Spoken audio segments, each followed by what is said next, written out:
আসসালামু আলাইকুম সবাইকে, আশা করি সবাই ভালো আছেন। বাংলাদেশের বিশ্বকাপ মিশনের যেই সিচুয়েশন সেটা কিন্তু এখনো একটা স্টেলমেটে আছে, সেটার ব্যাপারে কিন্তু এখনো কোনো ফাইনাল সিদ্ধান্ত আসেনি।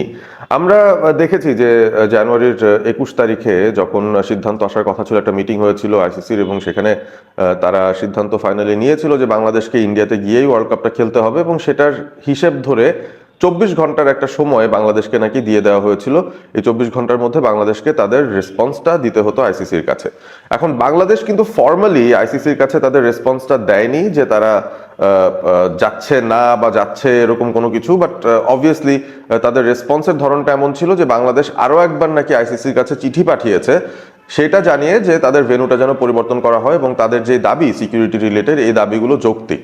সো সেই জায়গা থেকে বাংলাদেশ ক্রিকেট বোর্ড একটা পদক্ষেপ নিয়েছে ঠিকই এবং বলটা আবারও আইসিসির কোর্টেই ফেলে দিয়েছে। এখন মূল কথা সেটা হচ্ছে আমরা যেটা কানাঘুষা শুনছিলাম যে আইসিসি 24 ঘন্টার সময় বাংলাদেশকে দিয়েছে আলটিমেটামের মতো করে, এবং সেই 24 ঘন্টার মধ্যে যদি বাংলাদেশ রাজি না হয় ইন্ডিয়া যেতে, তাহলে আইসিসি নিজেদের মতো একটা পদক্ষেপ নেবে এবং এবারের বিশ্বকাপের সিনারিওটা কি হবে সেটার ব্যাপারে আইসিসির কাছ থেকে একটা মিডিয়া রিলিজ আসার কথা। বাংলাদেশের পরিবর্তে অন্য কোনো দল যুক্ত হচ্ছে কিনা বা বাংলাদেশের ম্যাচগুলোকে শুধুমাত্র নাল অ্যান্ড ভয়েড ধরে বা বাংলাদেশ ওয়াকওভার দিয়ে দিয়েছে এরকম ভাবেই কি বিশ্বকাপটা চলবে কিনা সেই বিষয় নিয়ে আইসিসির একটা ডিরেক্টিভ আসার কথা। বিশ্বকাপ আসতে কিন্তু খুব বেশি সময় বাকি নেই, ফেব্রুয়ারি 7 তারিখ থেকে ওয়ার্ল্ড কাপ শুরু হওয়ার কথা এবং সেই জায়গাটায় 24 ঘন্টা পেরিয়ে গিয়েছিল আগেই এবং গতকাল বিপিএল এর ফাইনালও হয়ে গেছে। তো সবকিছু মিলিয়ে 24 ঘন্টা পেরিয়ে 48 ঘন্টা পেরিয়ে গেছে।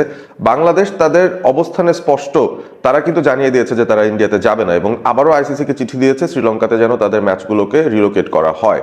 সো এই সিচুয়েশনটার মধ্যে যেহেতু আলটিমেটাম শেষ, যেহেতু আইসিসি বাংলাদেশকে 24 ঘন্টা সময় দিয়েছে এবং তার মধ্যে বাংলাদেশ তারপরও বলছে যে না, তারা ইন্ডিয়া যাবে না, তারা অন্য ভেন্যুতে খেলা হলেই শুধুমাত্র ওয়ার্ল্ড কাপটা খেলবে, এই সিচুয়েশনটার অলরেডি এতটুকু সময় পার হয়ে যাওয়ার পর ইতিমধ্যেই কিন্তু আমরা ভাবছিলাম যে আইসিসির কাছ থেকে একটা রেসপন্স ইতিমধ্যে চলে আসবে, তাদের একটা ফাইনাল ডিরেক্টিভ চলে আসবে, ফাইনাল সিদ্ধান্ত চলে আসবে। সেটা কিন্তু এখনো আসেনি। এই ডিলেটা হওয়ার কি কারণ হতে পারে? কেনই বা আইসিসি এখনো পর্যন্ত তাদের ফাইনাল সেটা দিচ্ছে না?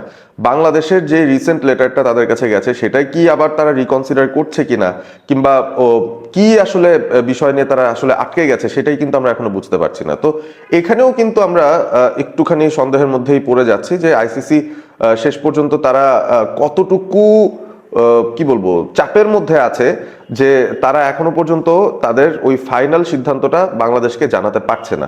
এটার সঙ্গে আরো কিছু জিনিসপত্র হয়তো অ্যাড করা যেতে পারে, কারণ একটা বিষয় কিন্তু আমরা জানি যে যখন একটা দল প্রপারলি কোয়ালিফিকেশনসের যেই বাধা ধরা নিয়মগুলো রয়েছে সেই নিয়মগুলো পেরিয়ে প্রপারলি একটা টুর্নামেন্টে কোয়ালিফাই করছে, একটা বৈশ্বিক ইভেন্টে কোয়ালিফাই করছে, তাদেরকে আসলে এলিমিনেট করে দেয়া বা তাদেরকে বাদ করে দেওয়ার জন্য যেই লিগ্যাল প্রসিডিউরস আছে, আমার কাছে কোনো এক কারণে মনে হয় আইসিসি সেই ব্যাপারগুলোই আসলে ঠিকঠাক মতো দেখার চেষ্টা করছে। কারণ তারা হুটহাট যদি একটা সিদ্ধান্ত দিয়ে ফেলে যে হ্যাঁ বাংলাদেশকে আমরা বাদ দিয়ে দিলাম যেহেতু তারা ইন্ডিয়াতে খেলতে আসবে না এবং তাদের জায়গায় অন্য কোনো দলকে আমরা ঢোকালাম, তো সেই ক্ষেত্রে কিন্তু বাংলাদেশ ন্যাশনাল ক্রিকেট টিম বা তারা কিন্তু ওই পার্টিসিপেশনের যেই টাকার অংশ সেটা কিন্তু পাবে না, তাদের জায়গায় অন্য যে দলটা আসবে তারাই সেই পার্টিসিপেশন ফি পাবে এবং বাংলাদেশের আর্থিক যেই লসটা হবে সেটা কিন্তু ফুললি বাংলাদেশকে বিয়ার করতে হবে এবং আইসিসিরও যেই ধরনের লস হবে বাংলাদেশের না থাকার কারণে সেই বিষয়গুলোও হয়তো আইসিসি বাংলাদেশের উপর চাপিয়ে দিতে পারে যে ওই লসগুলোর কাভারেজ বা ড্যামেজ তোমরা তোমাদের এন্ড থেকে আমাদেরকে দেবে।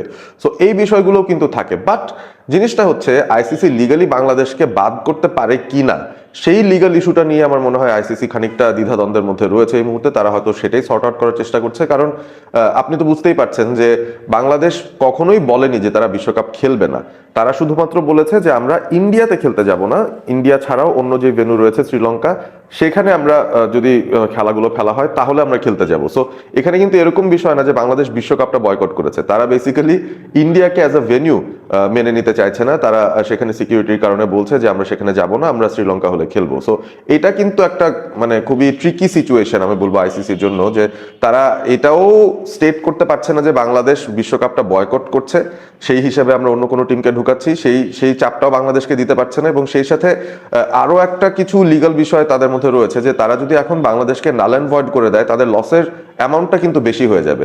তারা কিন্তু প্রোডাকশন রাইট সেল করে দিয়েছে, তারা কিন্তু টিকেটসের ব্যাপারে অনেক নিশ্চয়ই কাজকর্ম হয়ে গেছে ইতিমধ্যেই বাংলাদেশকে ধরে রেখেই।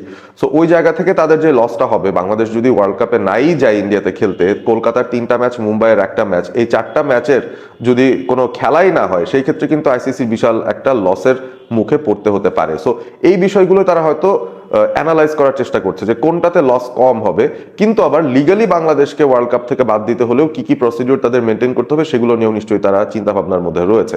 তো এখন আমার কাছে মনে হয় যে বাংলাদেশ এখনো পর্যন্ত যেহেতু কোনো ফাইনাল রেসপন্স আইসিসি থেকে পায়নি, এটা কিন্তু একটা আনপ্রফেশনাল বিহেভিয়ার আমার কাছে মনে হয় আইসিসির এন্ড থেকে। কারণ তারা তাদের কথা রাখতে পারছে না। তারা বলেছে 24 ঘন্টার মধ্যে বাংলাদেশ রেসপন্ড না করলে তারা একটা মিডিয়া রিলিজ দিয়ে তাদের সিদ্ধান্ত জানিয়ে দেবে, সেটা কিন্তু তারা করতে পারছে না। এই ডিলেটা তারা করছে, এই ডিলে যত বেশি করবে ততই কিন্তু ওই অনিশ্চয়তাটা কিন্তু কেটে উঠছে না। একটা ব্যাপার আমরা নিশ্চিত, বাংলাদেশ দল এবারে টি20 ওয়ার্ল্ড কাপ খেলতে ইন্ডিয়ায় যাচ্ছে না, এই একটা বিষয় সার্টেন। এছাড়া বাদবাকি অনেক ইস্যুজই কিন্তু এখনো পর্যন্ত আনসার্টেন হয়ে বসে আছে। এবং ইতিমধ্যে আপনি গতকাল নিশ্চয়ই দেখেছেন যে রাজশাহী ওয়ারিয়ার্স তারা বিপিএল এর চ্যাম্পিয়ন হয়েছে, এবং চ্যাম্পিয়ন হওয়ার পর নাজমুল হোসেন শান্ত, যিনি বাংলাদেশের বর্তমান টেস্ট ক্যাপ্টেন, তিনি যখন এসেছিলেন পোস্ট ম্যাচ প্রেস কনফারেন্সে মিডিয়ার সামনে, তখন কিন্তু এই বিশ্বকাপ সংক্রান্ত যে আলোচনা, সেখানে তিনি বলেছেন যে বাংলাদেশ সরকারের সঙ্গে তাদের যে আলোচনা হয়েছিল, যে মিটিং হয়েছিল, সেটা থেকে তারা এটাই বুঝতে পেরেছেন যে বাংলাদেশ ইন্ডিয়ায় গিয়ে ওয়ার্ল্ড কাপ খেলবে না। এবং সেখান থেকেই বোঝা যায় যে আসলে বাংলাদেশের এবারের ওয়ার্ল্ড কাপ খেলাটাই বা খেলার সম্ভাবনাটাই খুবই খুবই ক্ষীণ, মানে একেবারে নাই বললেই চলে। সো ওই প্যারালাল টাইমের মধ্যে নাজমুল শান্ত বিসিবিকে রিকোয়েস্ট করেছেন যে এই প্লেয়াররা যেন খেলার মধ্যে থাকতে পারেন, তাদের জন্য একটা কিছু আয়োজন করার জন্য ইন আওয়ার কান্ট্রি। সো এই বিষয়টা আপনারা কিভাবে দেখছেন? এবং এই বিষয়টা থেকে কিন্তু এটাও প্রতীয়মান হয় যে খেলোয়াড়রা আসলে বিশ্বকাপ না খেলার যে আফসোস, সেটা তো রয়েছেই, তবে যেহেতু তারা ব্যাপারটা অনুধাবন করেছেন যে সিকিউরিটি কনসার্নসের কারণে গভর্নমেন্টের এন্ড থেকেই এনওসি দেওয়া হবে না ক্রিকেটারদের, তারা যদি যেতেও চান সেই ক্ষেত্রে ক্রিকেটাররা অল্টারনেটিভ কোনো উপায় খুঁজছেন যেটার মাধ্যমে তারা খেলার মধ্যে ইনভলভ থাকতে পারেন, এবং বাংলাদেশের পরবর্তী যেই সিরিজগুলো রয়েছে পুরো বছরে, সেটারও প্রস্তুতি যেন তাদের হয়ে যায় সেভাবে করে। সো ওই বিষয়টা নিয়েও বিসিবি কাজ করছে আলাদা করে। I think that is another layer of issues যেটা নিয়ে বিসিবি এই মুহূর্তে চিন্তা করবে। তবে বলটা কিন্তু এই মুহূর্তে আইসিসির কোর্টে, এটাতে কোনো সন্দেহ নেই। বলটা পুরোপুরি আইসিসির কোর্টে রয়েছে, তারা তাদের ফাইনাল সিদ্ধান্ত জানাবে। কারণ বিসিবি আরো একবার চিঠি তারা দিয়েছে আইসিসির কাছে, তারা আবারও জানিয়েছে যে তারা শ্রীলঙ্কায় আসলে খেলতে চায়, তারা ইন্ডিয়াতে গিয়ে খেলতে চায় না ওয়ার্ল্ড কাপটা। সো এত শেষ মুহূর্তে এসে বাংলাদেশের ইনক্লুশনটা কি কোনো সম্ভাবনা এখনো আমরা দেখছি কিনা, আমি কিন্তু এখনো বুঝতে পারছি না। আইসিসির ফাইনাল কলটা আসার আগ পর্যন্ত আমরা কিন্তু এখনো পর্যন্ত নিশ্চিত হতে পারছি না যে বাংলাদেশের টি20 বিশ্বকাপের ভবিষ্যৎটা কি। একটা মাত্র ব্যাপারে আমরা নিশ্চিত, সেটা হচ্ছে বাংলাদেশ ইন্ডিয়ায় খেলতে যাবে না অন সিকিউরিটি গ্রাউন্ডস।